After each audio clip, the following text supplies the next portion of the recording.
Turning Red. Originally this was going to be my video about the house, but this movie is right here and yeah.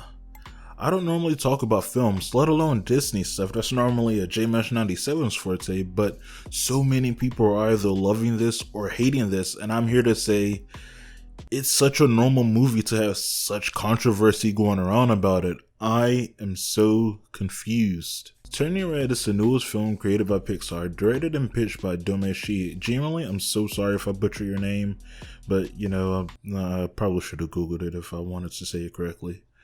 There isn't really a lot of stuff to say about the beginnings of this film. It was pitched in 2017, started production in 2018, and it's now here in 2022. Let's go ahead and go over the movie and try to understand together why it is so hated, because I don't get it. Like I mentioned earlier, this really feels like a normal Disney/Pixar film. I don't understand the hate that surrounds it.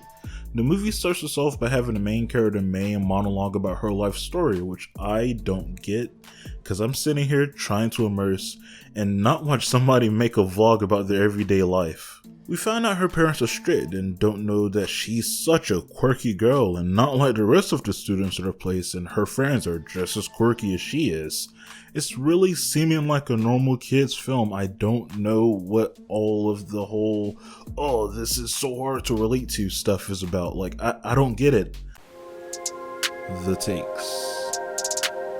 One day she turned into a panda, and this is a metaphor for puberty and stuff, and the conversation surrounding this movie is because of this metaphor, because puberty, because it's called Turning Red, because her mom thought she was going through a period at first before she realized that she was turning into a red panda. I'm trying to sit here and figure out why people don't like this and think it's inappropriate for children. Is this not something normal kids go through? Did you yourself not turn into a red panda when you hit the age of 13? Am I the only one that happened to? The controversy would make more sense if it was overtly the main focal point of the story, but it was at the beginning of the movie for a joke that only parents and teens who are already at that phase of their life will get. I didn't know about pads and stuff until I was like 15 or 16, and I'm a guy, so I guess that makes sense. I'm sure hearing the movie say it won't turn the kids into some sort of a satanic creature or anything like that. Just wait until they find out about Big Mouth, which is overtly about puberty and all the weird stuff about it. Jesus Christ, I don't like that show. I've been seeing a bunch of weird takes on the internet about this movie, mostly surrounding not relating to this film because they aren't a Chinese girl living in Canada? Oh no, this movie's so niche, what will I do? Do you only watch movies about your specific race and your specific city or country of origin? This take doesn't hold up in the slightest when you think about it. Where was this conversation when Soul came out? Oh no, I'm not a 30-year-old black guy in New York that died and got revived.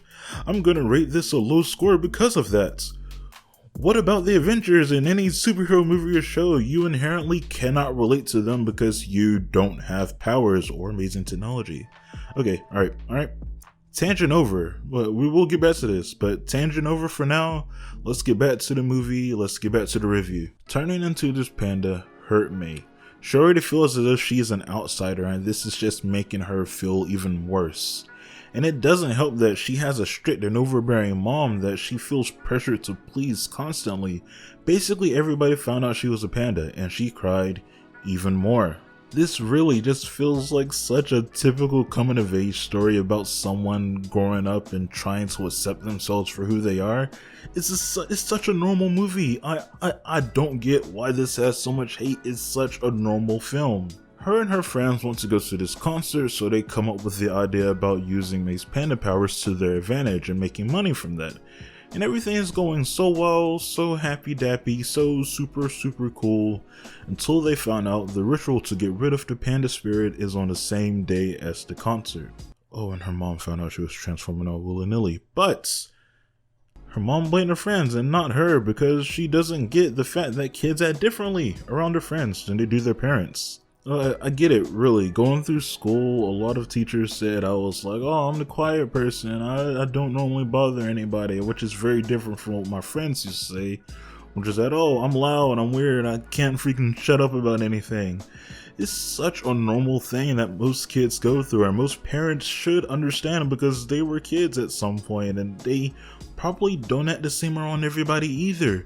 It's such a normal movie. The ritual starts. May decides to keep the pen after all because it's basically a part of her now, and she's been able to open up more with this whole new side of her and everything, which is just basically her becoming less introverted.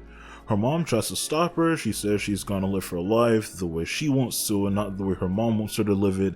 They accept it, and the movie ends. This was such a normal film, which leads me to my last take that I heard about the film. The Takes, Part 2.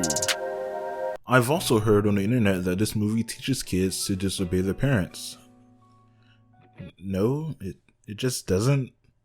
If anything, this movie is the opposite of that. This movie teaches kids to talk to their parents about stuff and not just keep it bottled up because, if you do, maybe you'll end up turning into a panda and wrecking your whole social life. Based on this take, I'm assuming that everybody who said this is in a profession that their parents have chosen. They still call on to their parents for approval of things, and they even decided to let their parents choose who they can marry and stuff, even if they don't have strong feelings for said person, because they are such a parents person, Oh my god, I would hate to disobey my parents, and Jesus Christ, this isn't about disobeying your parents, guys. I've said this so many times in this video, but this is such a normal movie that the takes just seem so I'm angry because I want to be angry. Have you guys ever seen Brother Bear? It's a movie about a kid who turns into a bear. Oh my god, so is this film. This was a decent watch though. It's nothing crazy, nothing over the top. The humor kind of reminded me of some of the humor in Gravity Falls when it's surrounding Mabel and they're going through their whole boy craze and boy band craze and stuff. It very much so reminds me of that. The uniqueness comes from the Chinese background and significance in that with the relation of the red panda. That's the only thing that really makes the movie stand out in my opinion. Since we're here by the way, and a lot of people have probably clicked off at this point, the mom is that one person from Grey's Anatomy, and Jesus Christ, she's so pretty, guys. She's so pretty. Even in this film, Jesus Christ, she's so pretty. If you're wondering if you should watch this movie or not, sure.